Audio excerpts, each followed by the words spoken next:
Hi guys, so welcome back to another video.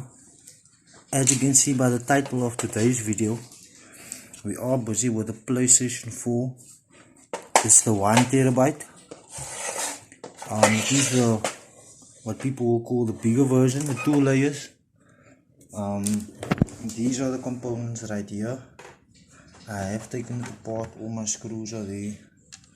The reason for this is because the PlayStation was overheating. This is the dust that I so far got out of here.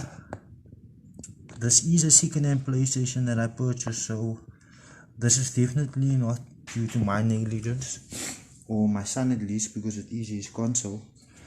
But I just wanted to show you guys the process. It's very easy. This is my first time stripping a PlayStation. As you can see here, it's simply just a bare unit or bare chassis. Everything's been unplugged, everything's been removed.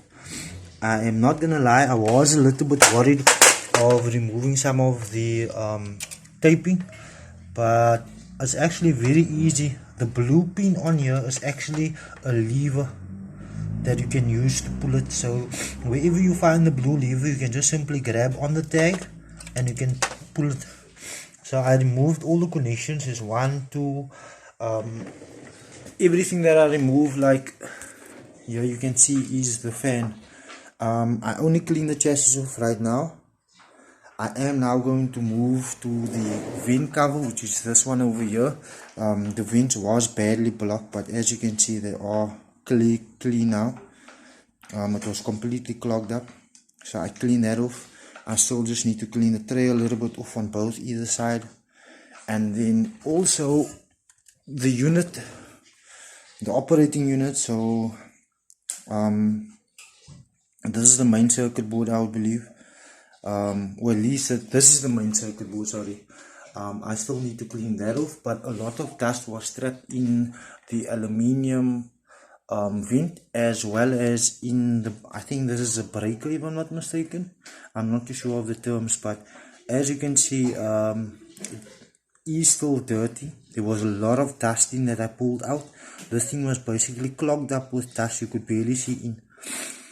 So yeah, the screws, it's all star and spline screws. I have been struggling with some of the spline screws. As you can see, it's, let me just focus it, set in. As you can see, okay, the flash is making crap.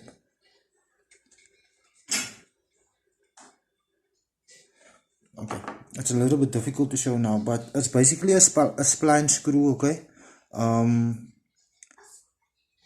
I struggled with my spline because my spline is a little bit blunt, so it's kind of difficult to work like that. So I've been using the little flat. This is working as well to remove the spline screws, and then obviously you have the rest, which is all stars. So very simple tools. If you do have a spline screwdriver, that will be great. If not, use a very small flat, and you can actually loosen all the spline screws with no issue at all, not damaging the screw or anything. So that is what I'm busy with now. I removed the unit over here that goes in this compartment over here. I remove the vent, as it's on the tray as well. There's 2 stone vent trays on. There's that metal tray over there, and then there's also the main one, which is this one over here, that comes on the top. So one goes at the bottom with the vent. This unit over here gets plugged in. The fan gets assembled on this side, along with the rest of the goodies. There's some brackets and screws. It's very simple. I would say that just go ahead and remove everything, because every screw and every cable have its own place. If you're not too sure on where to find it, where certain things go, you can simply YouTube it and you'll be able to find a way from there. But yeah, I do have a bit of a runny nose because of all the dust, so please pardon me for that. But I just wanted to show you guys something that I was hesitant to do, But yeah, the PlayStation is completely disassembled. I left everything so that I can remember the process or the steps that I'm going to use to put it back. So I know that unit and that cover goes together. The first thing that I obviously will be placing back in is the fan, and then also the drive. This is the drive for the CD unit. So this goes with the cover in on the top. Some cables that you need to pull out there as well. So yeah, that is where I am right now. The PlayStation was giving an issue of switching off. So what I done was I half stripped the PlayStation, cleaned it out, and it improved the performance. The fan was a lot quieter. This entire fan was completely clogged up. You couldn't see through any of the blades. So I removed all the dust from there. The PlayStation does work better still. However, after an hour or two, it still overheat if we play online games. So we can still stream, you can still play your disc games and everything, but the moment you want to play something like Call of Duty or Apex or maybe Fortnite, anything online, after like 10 minutes of playing, the PlayStation starts to overheat and switches off. However, all the other programs, all the other functions works perfectly fine.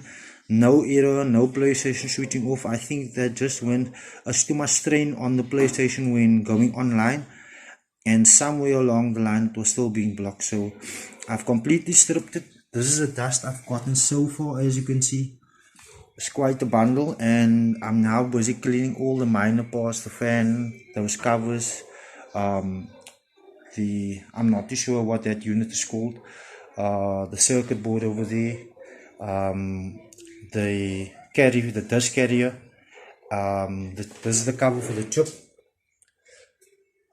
These are some of the mechanisms that go in for the CD in the CD-ROM. Seems very simple. I used a tweezer to pull out some of the dust here and there because I obviously didn't want to damage or bang anything. So that is where we are right now, and I think that the PlayStation will definitely be working much better once it's assembled. But just wanted to give you guys some insight into actually cleaning and stripping a PlayStation 4 1TB. It was a great learning curve for me, and I would recommend anyone to do this. If you guys do have any advice on a different or better alternative on how to do this, please leave it in the comment section. However, please comment, share, like and subscribe.